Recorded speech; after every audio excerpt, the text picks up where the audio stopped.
Now the knotless knot rig is the easiest rig out there to tie up, and 99% of carpers out there watching this will already know how to do it, but this is aimed at the beginners, the people just coming into the sport that don't want to buy the rigs anymore, that want to learn how to tie their own rigs and go that extra step to catching a few fish off their own back, off their own merit. So this rig is very, very simple to tie up. There's only a couple of components needed, a packet of curved shank hooks, you don't have to get the quarter ones, there's plenty of good ones out there, and a coated braid. Very, very simple. What you do is just take a length of the coated braid, probably about 1 foot 14 inches, strip off about 4 or 5 inches, just do it with my teeth. Be very, very careful not to get the main braid underneath, and then we just simply crack on. But I do tie it up slightly differently to how most people do. Different sort of way to attach the hair, and there's a couple of little tips that you can probably learn from watching what I do. Now this is our braid that I've just cut off. This is the coated section just here, and this is the bit I've just stripped off. Right, now this is the hook. We've got a size 6 here. So we just thread it through this way on, so thread it through with the uncoated bit. So the point is actually pointing towards the coated little bit down there. Leave enough tag end there to tie hair on a bit later. Some people do the opposite way around, some people tie the hair first, do it the boil. I do it the opposite way. It's whatever is easiest for you guys. So then we've got to start wrapping it round the shank of the hook, but go the opposite way to where the eye is joined. So the eye is joined just there, so make sure the first turn is that way on, because otherwise what can happen is the braid can get caught under there, it can weaken the braid, and sometimes you can snap off. I've never had it happen, but I've spoke to people that have, so just be very careful. So wrap it round. Most people do it about 6 times, but somewhere between 6 and 8 will do. So that's about 6, I think. Then we get the coated end and pass it through the eye of the hook that way on. So then it'll all tighten down. So it's been through the eye of the hook twice, and see how that's on there? Now that is pretty secure, and that's why they call it a knotless. That's why they call it a knotless knot, because it isn't a knot as such. It's just whipped around. Now, what I do that's unique to what everybody else does is, instead of using a rig ring or a bit of silicone tubing to keep the hair against the shank of the hook there, all I do is just make a little overhand knot like that, pass it over there, and secure it down, probably opposite the barb, somewhere like that.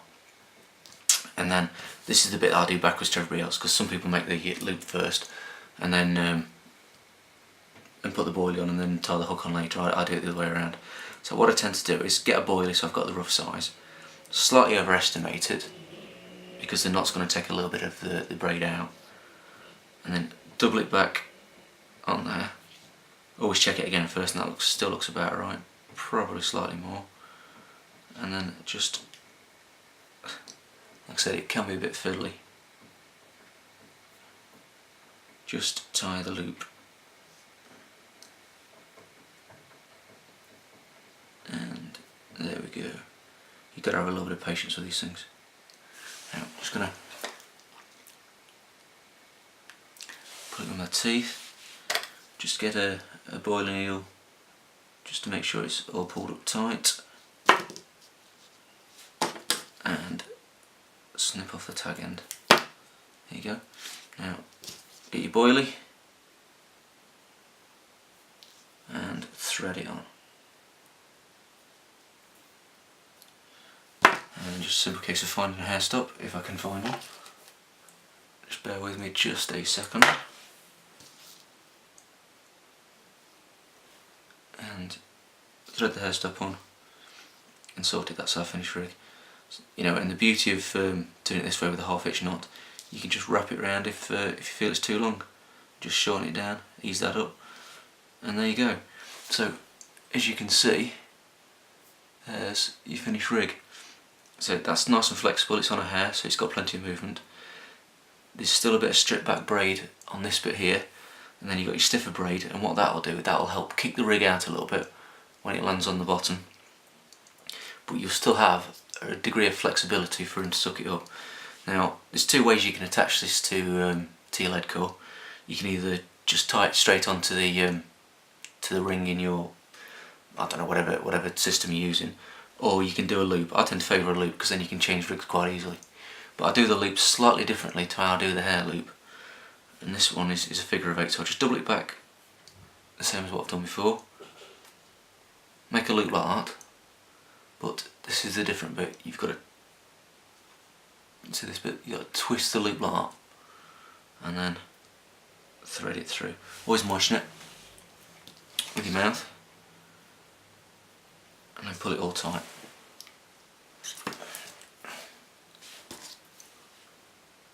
And then cut the tag end off. And there's your completed rig, right the way through. Now, this is how you attach it to your lead core. You can either just put a bit of rubber over that like that, and use a little clip system.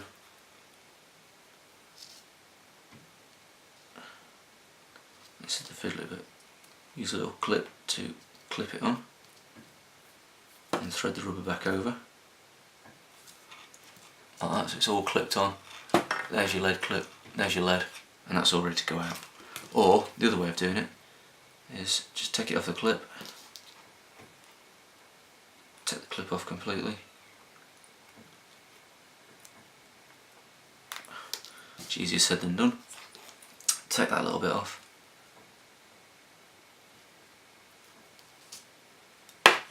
Keep dropping the bait. Put the loop all the way through there, all the way through the rig. Pull it off that knot there and pull it tight. Still, both ways are very good ways of attaching it, and both as safe as houses. So give it a try. Now here we are, here's the finished rig. I've just connected it to a lead clip system with a 2 ounce distance lead on, with a bit of lead core spliced in, but I'll show you how to splice lead core later.